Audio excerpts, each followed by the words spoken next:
চাইনিজে viral কড়াইটা কেনার আমার ভীষণ শখ ছিল। পরে কিনতে চলে গেলাম, আমার হাজব্যান্ডকে বললাম যে আমি এই কড়াইটা কিনবো, তো সে বলল যে চলো যাই কিনে দিই। আমি যখন যেটা চাই তখন সে সেটা সাথে সাথেই কিনে দেওয়ার চেষ্টা করে।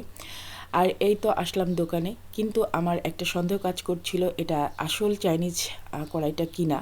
তো সেজন্য কিভাবে আমি এটা বিশ্বাস করতে পারি যে এটা এক নাম্বার, কিন্তু দামের বেলায় তো অনেক, এগুলোর দাম কিন্তু অনেক টাকা রাখে।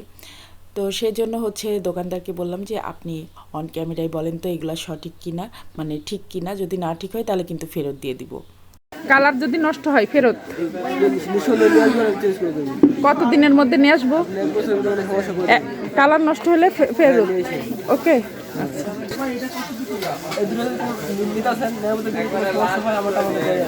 আচ্ছা ফেরত দিয়ে যাবো কিন্তু। দোকানদারের এই নাজেহাল অবস্থা দেখে আমার হাজব্যান্ড রীতিমতো হাসাহাসি শুরু করছে। যাই হোক, দোকানদারও মজা পেয়েছে। দোকানদার বলছে যে সে অরিজিনালটাই আমাকে দিয়েছে।